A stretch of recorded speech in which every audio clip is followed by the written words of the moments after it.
မိခဏနာပြက်လို့လုပ်ငန်းခွင်မှာအင်ဗာတာအကြီးကြီးသုံးနေရပြီလားဒါဆိုရင်တော့ high voltage system ကြောင့်မဖြစ်မနေတည်ထားဖို့လိုပါပြီရှင် voltage မြင့်လေ ampere နဲလေပါပဲ ampere နဲတဲ့အတွက်ဘာကောင်းလဲဆိုတော့ကျိုးအတုပ်ကြီးသုံးစရာမလိုတော့ပါဘူး25 mm ကျိုးနဲ့နိုင်နှင်းသွားပါပြီရှင်ဘက်ထရီရောကျိုးတွေပါတက်တန်းပိုရှိပြီးတော့ခံနိုင်ရည်လည်းရှိပါရဲ့ရှင်အပူလွန်ခဲတာနဲ့ power လေးလေးတာကိုတိတိတတ်တာရှော့ချပေးပါရဲ့ဘယ်လိုတွက်ချက်ထားလဲကြည့်အောင်ဒိန်း50 kW ကိုလုပ်ငန်းသုံး inverter အကြီးတွေမှာ battery power ကို160 volt ကနေပြီးတော့800 volt အထိပေးလို့ရပါရဲ့ရှင်51.2 volt battery 12လုံး series ချိတ်ပြီးတော့600 volt နီးပါးသုံးထားတဲ့50 kW inverter တစ်ခုမှာ25 kW အသုံးပြုနေနောက်ဘက်ထရီကနေစီးဆင်းမဲ့လျှက်စီးကြောင်းက41 ampere လေးပဲစီးဆင်းတော့မှာပါရှင်ဒါကြောင့်မို့လို့ EV လျှက်စစ်ကားတွေမှာရောလုပ်ငန်းသုံးဆိုလာစနစ်အကြီးတွေမှာပါ high voltage ကိုဇောက်တိုးသုံးဆွဲလာကြရဖြစ်ပါရဲ့ရှင်စက်ရုံအလုပ်ရုံနဲ့လုပ်ငန်းကြီးရဲ့အတွက် inverter 20 kW 30 kW 50 kW နဲ့အထက်သုံးမယ်ဆိုရင်တော့ high voltage system မှာအထီးရောက်ဆုံးနဲ့အနည်းအကင်းဆုံးရွေးချယ်မှုပါပဲ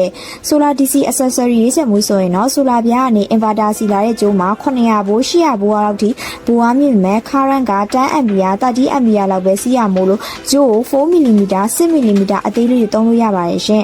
NC4 connector နဲ့ solar DC breaker တွေကိုတော့1000 volt 1500 volt ခံနိုင်တာတွေကိုပဲတွဲဖက်သုံးပေးရပါမယ်ရှင်အိမ်သုံး5 kW 6 kW 12 kW ဆိုရင်တော့ low voltage နဲ့တင်လုံလောက်ပြီမဲ့လုပ်ငန်းသုံးဆိုရင်တော့ high voltage ကိုသာရွေးချယ်လိုက်ပါတော့ရှင်အခုလိုမျိုး solar inverter ဘက်ထရီနဲ့ပတ်သက်တဲ့ knowledge လေးတွေကိုအမြဲတမ်းတင်ပြပေးသမှာမို့လို့ Power Solar မှာ page ကို like and follow လုပ်ထားဖို့လည်းမမေ့ပါနဲ့အောင်ရှင်